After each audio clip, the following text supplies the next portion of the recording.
안녕하세요. 한류 외신과 해외 반응을 소개하는 한류 클래스 TV입니다. 오늘은 권력의 잔혹한 학살과 악령의 거울, 드라마 동궁의 저주 섞인 우화 심층 분석이란 제목의 대만 언론의 기사를 살펴보고 이 드라마에 열광하는 대만 시청자 반응까지 살펴보겠습니다. 오늘 날짜 플리스페트롤 순위에서 동궁은 87개국 탑10, 17개국 1위에 오르며 전세계 통합 2위에 올랐습니다. 대만 넷플릭스 순위를 보면 1위 동궁, 2위 김부장, 3위 오싹한 연애, 4위 아파트, 5위 모태솔로지만 연애는 하고 싶어 시즌2, 8위에는 참교육까지 총 6개의 K 컨텐츠가 순위를 장악하고 있습니다.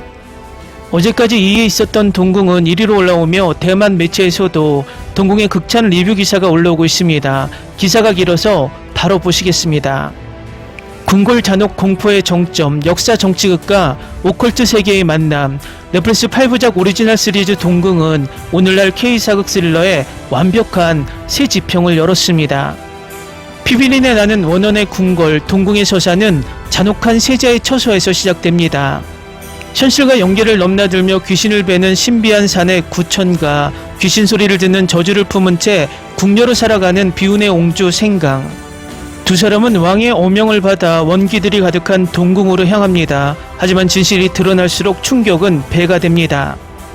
밤마다 목숨을 위협하던 악기들의 뿌리가 악령이 아닌 왕자 아래 묻힌 수많은 백골과 잔혹한 권력 싸움이었음이 밝혀지기 때문이죠. 궁중 암투극의 팽팽한 긴장감과 오컬트 장르의 서늘한 미학을 완벽하게 버무려낸 이 드라마는 인간의 끝없는 탐욕과 비극적인 운명의 굴레를 날카롭게 파고듭니다. 동궁은 단원식 미스터리와 메인스토리의 정치적 음모라는 두 마리 토끼를 모두 잡은 영리한 구성을 보여줍니다. 초반 4화까지는 동궁에서 일어나는 기이한 급사 사건들을 쫓아가며 궁궐 가장 낮은 곳에서 맺힌 원한들을 하나씩 풀어내죠. 산 사람에게 엉겨붙어 양기를 빨아먹는 꺼먹살이, 그리고 소금창고 화재로 무고하게 불타 죽은 뒤 유골이 항아리에 갇혀 봉인된 염고귀신 등이 대표적입니다. 이 요괴들의 비주얼은 민속 호러 고유의 서늘하고 강력한 시각적 중력을 선사합니다. 하지만 여기서 작가의 천재성이 빛을 발합니다. 원기들의 탄생 배경을 따라가다 보면 예외 없이 권력층이 피로 지어버린 궁중비하와 맞닿아 있기 때문입니다. 드라마가 중반부를 지나가면 이야기는 궁궐 속 테마극을 넘어 왕실 권력의 처참한 도덕적 붕괴로 확 바뀝니다. 이 드라마보다 정확한 정치적 우화가 있을까요? 권력을 지키기 위해 휘두른 모든 폭력은 언젠가 다른 형태가 되어 반드시 대가를 치르게 만든다는 것을요. 권력이라는 가장 잔인한 괴물 앞에서 모든 이는 이 끔찍한 지옥도에 갇혀 괴물이 되어 갑니다. 8부작이라는 꽉 찬 분량 속에서 동궁은 단 한 장면도 허투루 쓰지 않습니다. 최종에서 구천은 신비로운 힘이 깃든 검을 쥐고 왕궁 배후의 가장 거대한 정치적 흑막을 향해 목숨을 건 마지막 일격을 날립니다. 그리고 생강은 역사 속에서 깨끗이 지워져 버린 이 비극적이고도 처절한 피눈물의 역사를 자신의 눈과 귀로 똑똑히 기록하죠. 이 드라마는 가장 어두운 스릴러의 탈을 쓰고 있지만 그 속에는 가장 따뜻한 메시지를 품고 있습니다. 권력 탐욕으로 얼룩진 비정한 세상에서 결국 잔혹한 운명의 사슬을 끊어낼 수 있는 진짜 무기는 가장 낮은 곳에서 있는 약자들의 진심 어린 공감과 희생뿐이라는 사실을요. 동궁은 의심할 여지 없이 2026년 한 해 동안 가장 깊은 몰입감과 예술성을 보여준 웰메이드 드라마입니다. 호러 스릴러라는 장르적 재미를 주면서도 묵직한 역사적 운명론과 날카로운 인간 비판을 놓치지 않았습니다. 배우 남주혁에게는 완벽한 연기 변신의 발판이 되었고 조승우에게는 또 한 번의 역대급 연기 천재의 면모를 증명하는 무대였습니다. 서늘한 공포 속에서 끝없는 영혼과 생각을 남기는 꼭 한번 정주행해야 할 최고의 다크 판타지 명작입니다. 기사 잘 보셨나요? 정말 극찬의 기사입니다. 대만 최대 토론 게시판 대만 PTT에서는 이 드라마의 댓글이 많이 쌓이고 있는데 재밌는 것은 자칭 공포 드라마를 잘 만든다고 생각하는 대만 시청자들은 이 드라마와 대만 드라마를 비교하고 있습니다. 다음은 동궁에 열광하는 대만 시청자 반응입니다. 한국 사극 특유의 거대한 궁궐 세트와 화려한 전통 의상을 볼 때마다 대만 드라마의 제작비 한계가 뼈저리게 느껴집니다. 대만에서는 아무리 판타지 장르를 시도해도 자본 문제로 인해 세트장이 늘 협소하고 단조롭게 표현되곤 합니다. 동궁에서 보여준 압도적인 스케일과 비주얼 퀄리티는 대만 콘텐츠 시장이 당장 따라잡기 힘든 수준인 것 같습니다. 대만 장르물인 인형의 집이나 오컬트 영화들도 귀신을 다루지만 동궁처럼 기괴하고 독창적인 기묘의 세계를 고화질 CG로 구현하지 못합니다. 비록 후반부 일부 CG에서 호불호가 갈리긴 해도 이 정도 수준의 판타지 호러를 극의 몰입도가 깨지지 않게 연출해내는 기술력이 부럽습니다. 대만 드라마도 단순히 깜짝 놀라게 하는 점프 스퀘어를 넘어 이런 고차원적인 특수효과 기법을 적극적으로 벤치마킹해야 합니다. 대만 지상파나 넷플릭스 자국 드라마들은 심의나 대중성 때문에 잔혹한 고우 연출의 수위를 스스로 조절하여 밋밋하게 마감하는 경향이 있습니다. 반면 동궁은 세자들의 끔찍한 죽음이나 귀신들의 비주얼을 날 것 그대로 잔인하게 묘사하여 장르물 특유의 쾌감을 극대화했습니다. 시각적인 충격을 타협없이 묘사하는 한국 연출진의 과감함이 대만 장르물 제작진에게도 꼭 필요하다고 봅니다. 대만 드라마는 밤 장면을 촬영할 때 인위적인 조명이 너무 티가 나거나 화면이 지나치게 탁해져 시각적 아름다움이 떨어지는 편입니다. 반면 동궁은 조선시대를 배경으로 하면서도 촛불과 달빛의 음영을 완벽하게 계산해 시선하고 신비로운 분위기를 창조해냈습니다. 어둠 속에서 공포감을 극대화하는 미장센과 조명 컨트롤 기법은 대만 촬영 감독들이 깊이 연구해볼 만한 가치가 있습니다.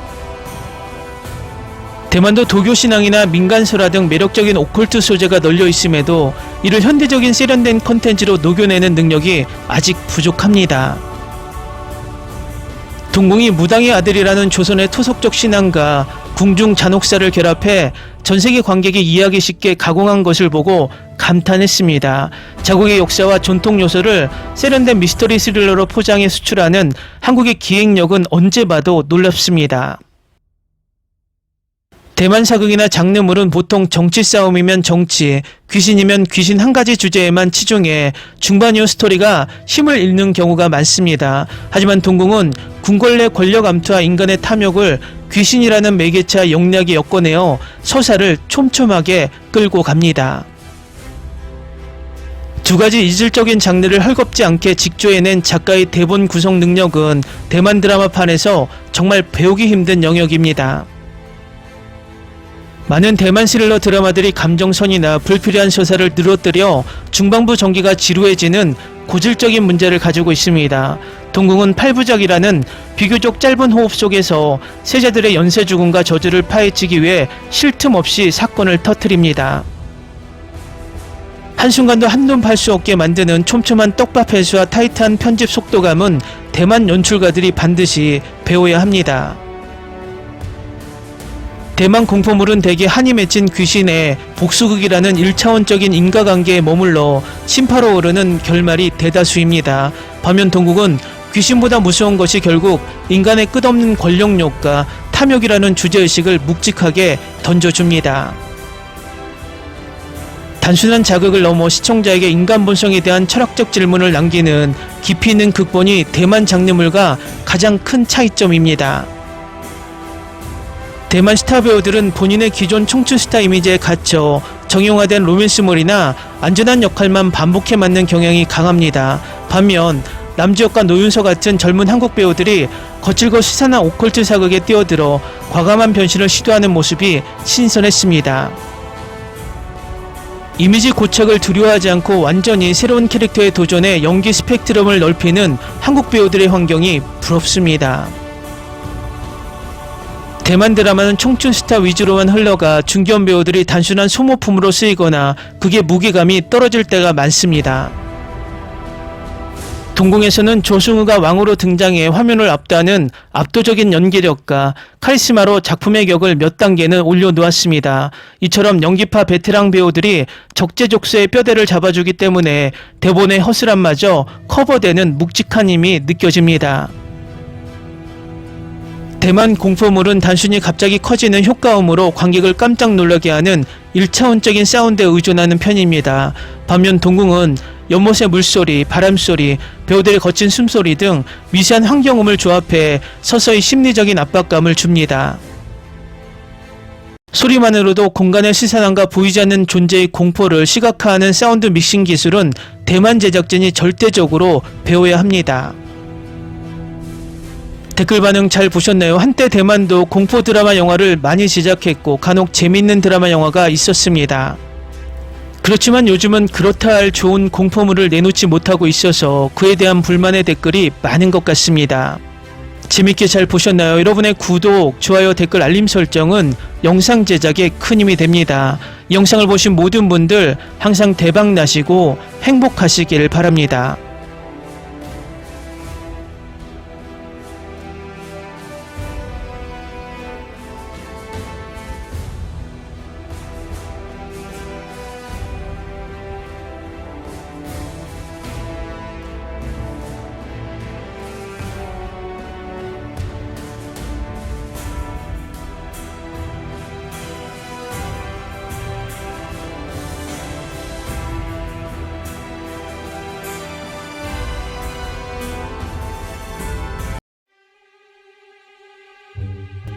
Ni se te ocurra. Olvida el ganso y los tomates. No hables de las ballenas. No es un acuario. No actúes como tonta. Sé que eras una genio. ¿Sí? No vayas a presumir, a la gente no le gusta eso. Y no digas cosas sin sentido. Y bueno, ¿terminamos? Hasta pronto. Abogada, tengo mucha curiosidad por conocerla.